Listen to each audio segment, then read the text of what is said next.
Halo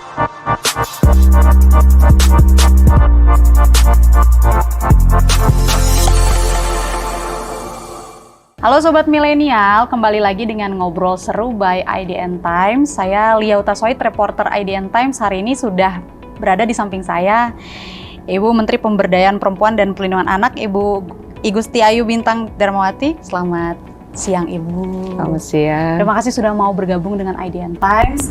Hari ini kita ngobrol seru by IDN Times spesial Hari Kartini dengan tema lebih dekat dengan Menteri PPPA, memaknai peran perempuan masa kini. Masa kininya tadi ada di highlight nih Bu, berarti kekinian gitu iya. Bu. Siap. Bu Bintang, kabarnya sehat? Sehat. Terima kasih sudah mau bergabung dengan IDN Times. Sama-sama, terima kasih juga sudah diundang ikut bergabung. Ibu bercerita tentang bagaimana Bu Menteri membidangi isu perempuan dan anak di Indonesia nih Bu. Saya langsung saja ke pertanyaannya. Terkait dengan kesulitan, hal-hal yang memang jadi perhatian dan penting untuk dimengerti nih masyarakat seluruh Indonesia, menurut Bu Bintang tuh gimana sih Bu? Saya kan sudah 3 tahun lebih ya menjalani amanah di Kementerian Pemberdayaan Perempuan dan Perlindungan Anak ini.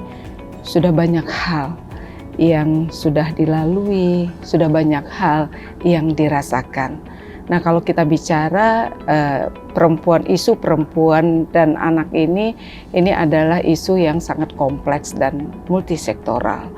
Nah, dalam sistem pemerintahan kami di Kementerian Pemberdayaan Perempuan dan Perlindungan Anak ini disebut sebagai Kementerian Fasilitator dan Koordinator. Tentunya dengan fungsi fasilitator dan koordinator ini mempunyai fungsi bagaimana kita memastikan perempuan dan anak itu dilayani dan dicakup dalam berbagai bidang pembangunan. Dengan cakupan isu yang besar ini, tidak mungkin semua urusan perempuan dan anak ini diurus oleh Kementerian Pemberdayaan Perempuan yang memiliki tusi terbatas. Nah, demikian juga kalau kita melihat Undang-Undang 23 2014, urusan pemberdayaan perempuan dan perlindungan anak adalah urusan wajib non layanan dasar. Artinya apa? Pemerintah daerah wajib dalam hal pemberdayaan perempuan dan perlindungan anak. Artinya ketika kita bicara masalah isu-isu perempuan dan anak ini, sinergi, kolaborasi, itu menjadi kekuatan kami di Kementerian Pemberdayaan Perempuan dan Perlindungan Anak.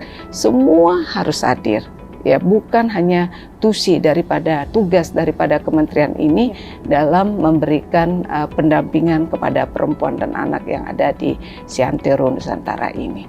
Bukan cuma tugas pemerintah ya Bu, makanya. Iya, betul. Tidak hanya menjadi tugas pemerintah di pusat, sampai dengan di pemerintah di akar rumput desa kelurahan, kehadiran pemangku kepentingan, baik itu lembaga masyarakat, tokoh agama, itu akan menjadi sangat amat penting, termasuk juga dunia usaha dan teman-teman media akan menjadi kita penting. Semuanya pangku tangan ya Bu untuk isu perempuan dan anak di sini, betul sekali. Nah Ibu, Hari Kartini kan diperingati setiap tanggal 21 April. Nah 2023 ini juga nanti akan diperingati Hari Kartini. Nah, kalau Ibu sendiri melihat generasi muda kita, muda perempuan yang sudah berani menunjukkan diri dan taringnya nih Bu. Saya juga bisa duduk di sini dengan bangga hati, sangat bangga menjadi perempuan, bisa wawancara seorang Ibu Menteri begitu ya Bu.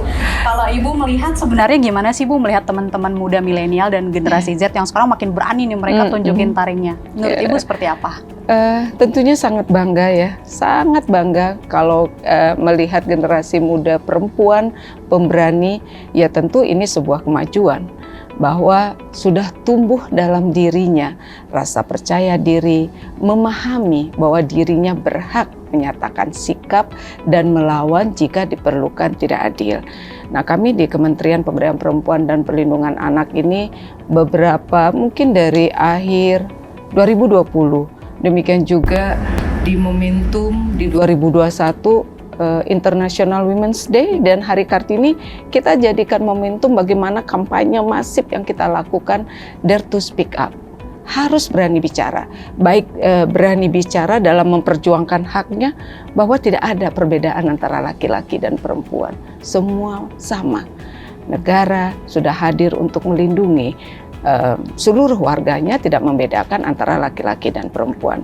Demikian juga kami harapkan para generasi perempuan muda ini bisa menjadi inspirasi, harus berani bicara ketika terjadi mengalami kekerasan, melihat apalagi mengalami, harus berani bicara.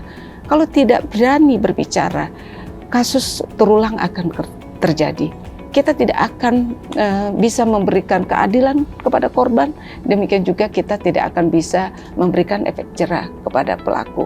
Makanya belakangan ini para perempuan-perempuan, terutama generasi muda perempuan ini sudah berani berbicara, saya cukup bangga. Mudah-mudahan terus ini digelorakan, generasi muda perempuan yang berani bicara ini harus menjadi inspirasi dan motivasi bagi generasi perempuan lainnya. Dan dengan dukungan dari pemerintah ya Bu, dengan berani berbicara, ada pemerintah yang mendampingi. Betul, terkait dengan ketika kita bicara isu kekerasan. Nah ini kan pemerintah sudah hadir, sekarang kita sudah punya undang-undang yang komprehensif yang baru diundangkan 9 Mei 2022 oleh Bapak Presiden. Artinya pendampingan kepada kelompok rentan, siapa itu kelompok rentan? Pasti identik dengan perempuan dan anak. UU TPKS jadi payung hukum menunjukkan bahwa perempuan punya perlindungan ya Bu, argumen kuat bahwa mereka harus dare to speak up. Dare to speak up karena Undang-Undang 12 2022 ini kan undang-undang yang komprehensif, baik dari pencegahan, penanganan, pelindungan, pemulihan sampai dengan reintegrasi, demikian juga dalam penegakan hukum. Jangan takut untuk bicara. Baik, Ibu, tadi kita sudah bicara soal bagaimana perempuan di Indonesia sudah berani unjuk gigi nih Bu. Tapi sebenarnya kalau Ibu lihat sendiri, Ibu banyak pergi ke lapangan, saya lihat juga Ibu banyak pergi menemui teman-teman yang ada di daerah. Sebenarnya apa sih Bu kesulitan perempuan yang masih Ibu lihat nih saat ini di Indonesia sendiri gitu? Mengakarnya budaya patriarki. Nah, inilah masih kurangnya kesadaran kritis tentang kesetaraan gender. Ini terjadi pada masyarakat, bahkan pada beberapa, tidak hanya kepada masyarakat saja, beberapa pengambil kebijakan ini perlu pemahaman terkait dengan perspektif gender ini. Nah pelabelan kepada perempuan sebagai masyarakat kelas 2. Nah ini juga akan menghambat perempuan untuk bisa menggapai cita-citanya. Nah kalau saya melihat sebenarnya kesempatan dan peluang terbuka lebar-lebar, tapi budaya patriarki yang mengakar ini menjadi PR untuk kita semua, terutama bagi generasi perempuan ini, generasi muda perempuan ini harus hadir untuk mengikis tembok tebal budaya patriarki ini. Nah, kalau tadi kita sudah berbicara tentang mengikis budaya patriarki, Ibu juga banyak melakukan kegiatan di daerah Bu, tapi sebenarnya kalau di wilayah 3T sendiri, kalau Ibu melihatnya kondisinya seperti apa, dan untuk mengupayakan perubahan di daerah-daerah 3T, apa saja sih Bu program pemerintah termasuk Kemen PPPA untuk menyasar perempuan-perempuan dan anak yang berada di wilayah 3T itu sendiri? Kalau kita melihat perempuan dan anak di wilayah 3T ya, mereka harus berjuang lebih berat lagi dibanding dengan daerah perkotaan.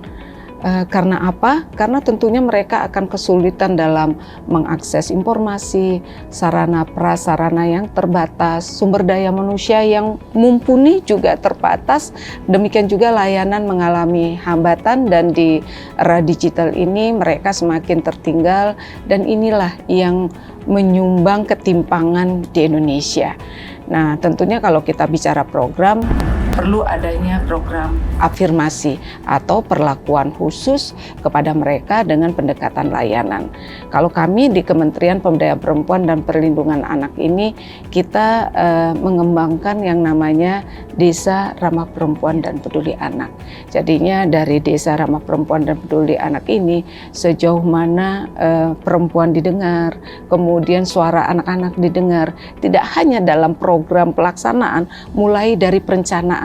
Kita harapkan dari Musren Bangdes, suara perempuan dan suara anak itu harus didengar. Kenapa demikian? Karena mereka lah yang jauh lebih paham permasalahan yang dihadapi, demikian juga solusi yang diharapkan. Mungkin pendekatan layanan ya kepada mereka daerah 3T. dan melibatkan perempuan dalam pembangunan itu sangat penting ya Bu? Sangat amat penting. Kenapa? Karena perempuan kan mengisi setengah dari populasi Indonesia. 49,5% perempuan loh.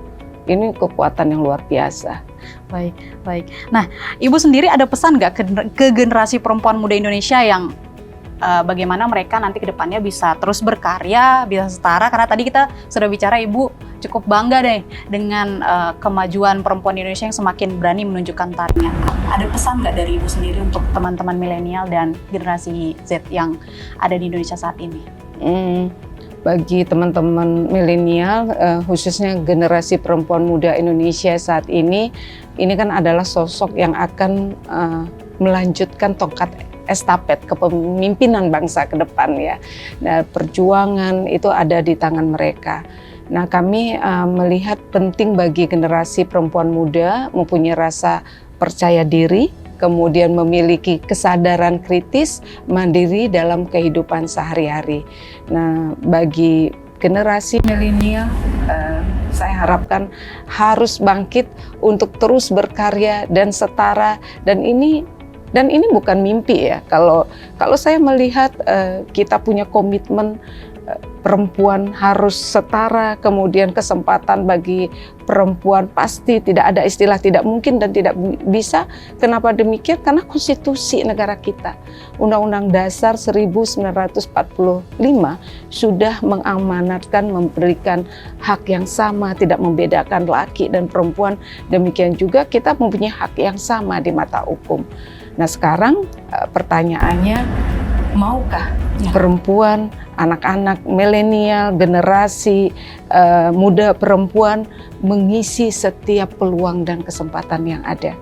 Nah, inilah tantangan bagi kita, bahwa tidak ada istilah tidak mungkin, tidak bisa bagi perempuan asalkan ada kemauan dan kerja keras. Luar biasa. Saya pun duduk di sini hari ini kayaknya mimpi ya Bu, dari kecil saya hanya duduk sekolah biasa ternyata bisa wawancara Bu Menteri nih. Nah, itu yang diharapkan Bu Menteri supaya generasi muda nanti bisa berani melanjutkan tongkat estafet. Iya. Mungkin nanti suatu hari teman-teman adik-adik kecil kita yang luar biasa akan melanjutkan tempat seperti Ibu menjadi menteri ya Bu. Kan mereka penerus kita. Betul, Makanya betul. akan menjadi penting bagaimana pendampingan kepada anak-anak muda, terutama sekarang kan luar biasa ya arahan Bapak Presiden untuk memberikan perhatian yang serius dalam meminimalisir atau menurunkan angka stunting ini, karena mereka lah calon-calon pemimpin masa depan. Betul.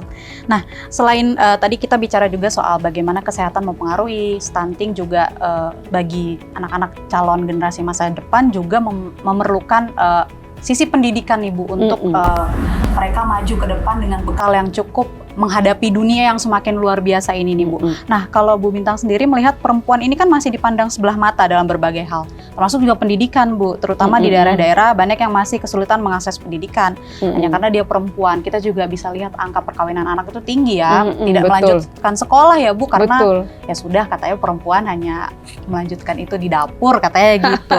Nah, tentang anggapan untuk apa sih Bu sekolah tinggi kalau ujungnya di dapur? Kalau dari Kementerian sendiri dan Bu Bintang sendiri menangani dan menanggapi hal ini bagaimana ya Bu? Nah, ini kan merupakan stereotip ya yang sudah tertanam dan harus mulai kita kikis karena sudah tidak relevan. Sudah tidak relevan di eranya sekarang ini. Nah, bagaimana kita menghilangkan norma-norma bahwa perempuan itu tugasnya di dapur, itu kodratnya perempuan. Nah, perlu kita pahami bersama, kalau yang namanya kodrat perempuan itu adalah menstruasi, mengandung, melahirkan, dan menyusui. Yang lainnya kita laki perempuan sama. Katakanlah yang sering kita dengar di masyarakat, oh, pengasuhan anak itu urusan ibu. Sebenarnya ketika kita ingin melahirkan anak-anak yang berkualitas, pendidikan ingin kita mencapai pengasuhan yang optimal, ini pendampingan ayah dan ibu akan menjadi penting. Dalam keluarga ini kita harus menjadi partner. Tidak ada urusan memasak, mencuci, harus dikerjakan perempuan. Dalam keluarga itu harus teamwork. Siapa yang sempat dia yang mengerjakan. Dalam kesempatan ini saya sampaikan, perempuan berhak kok punya mimpi dan mewujudkan mimpi-mimpinya. Bukan berarti urusan perempuan hanya urusan kasur, dapur, dan sumur begitu ya. Itu saya yakin itu sudah tidak relevan lagi dah di era sekarang. Nah, terutama ini harus anak-anak muda nih yang menjadi inspirasi gitu, menggelorakan semangat setara laki-laki dan perempuan. Ketinggalan zaman ya Bu, iya, kalau betul. perempuan di belakang terus. Betul. Baik, tadi kita juga sudah bicara sedikit Bu tentang 3T, bagaimana sebenarnya teman-teman yang ada di daerah itu tidak punya fasilitas yang lebih mumpuni dibanding teman-teman yang ada di kota. Nah, sebenarnya bagaimana sih cara agar para perempuan muda yang ada di daerah bisa berkarya seperti halnya dengan teman-teman yang ada di perkotaan saya sendiri? Untuk skripsi itu mudah Bu, begitu, karena kita punya internet, punya gadgetnya, sedangkan mungkin teman-teman yang ada di daerah kesulitan, bahkan untuk mengakses buku saja susah. Kalau dari Bu Menteri, bagaimana Bu membuat perempuan muda di daerah bisa berkarya atau mengakses hal-hal yang sama seperti teman-teman yang ada di kota, begitu? Sebenarnya kalau kita melihat program dari Bapak Presiden, Bapak Jokowi itu kan sudah luar biasa ya. Bagaimana memberikan perhatian yang serius kepada saudara-saudara kita yang berada di 3T tersebut. Yang tampak kita lihat itu adalah pembangunan fisiknya, infrastruktur itu sudah nyata untuk memberikan kesempatan dan yang peluang yang sama bagi generasi muda yang ada di daerah pelosok tanah air, di daerah pedesaan. Artinya pembangunan yang harus menjadi komitmen kita bersama ini tidak hanya pembangunan yang ada di pusat saja, tapi ini harus pembangunan merata di seantero negeri ini. Nah, inilah diperlukan inovasi, pendekatan-pendekatan yang harus kita lakukan kepada masyarakat kita yang ada di pedesaan. Edukasi itu akan menjadi penting, pendampingan itu akan menjadi penting, demikian juga pendekatan pelayanan itu akan menjadi penting. Makanya tadi kami sampaikan, terutama kita melihat ada balai latihan kerja ya yang dimiliki oleh Kementerian Kemenaker, kemudian ada juga dari Kemensos. Nah, kita harapkan ini dimanfaatkan dengan sebaik-baiknya, sesuai dengan potensi yang ada di daerah tersebut kan. Makanya akan menjadi penting tokoh-tokoh adat kita semua, kemudian pemangku kepentingan yang berada di daerah tersebut menggali potensi daripada masyarakat setempat. Kemudian untuk dikembangkan, saya pikir tidak hanya potensi daerah saja, sumber daya manusia, sumber daya alam di daerah tersebut juga menjadi perhatian serius untuk kita gali, untuk kita manfaatkan dan bisa digunakan oleh generasi muda kita. Saya akan melihat kalau kita bicara masalah entrepreneur, sekarang sudah muncul social entrepreneur dari anak-anak muda. Artinya mereka kan sudah harus tidak hanya orientasinya profit saja, anak-anak muda ini harus sudah berpikir bagaimana menggali potensi-potensi yang ada di daerahnya masing-masing gitu. Baik, berarti yang penting adalah kepercayaan diri juga ya Bu. Pemerintah sudah memberikan fasilitasnya, tinggal bagaimana teman-teman perempuan dan anak yang ada di daerah memanfaatkannya agar kembali lagi seperti yang tadi dikatakan Bu Bintang, melanjutkan tongkat estafet demi generasi Indonesia yang lebih baik lagi. Ibu, sekian wawancara dengan IDN Times. Terima kasih banyak Ibu Menteri Pemberdayaan Perempuan dan Perlindungan Anak, Bu Igusti Ayu Bintang. Terima kasih sudah mau bergabung dengan IDN Times di Ngobrol Seru by IDN Times. Teman-teman, sekian Ngobrol Seru by IDN Times spesial Hari Kartini dengan tema lebih dekat dengan Menteri PPPA, memaknai perempuan, peran perempuan masa kini. Saya Lia Hutasoid, reporter IDN Times, pamit undur diri. Selamat siang.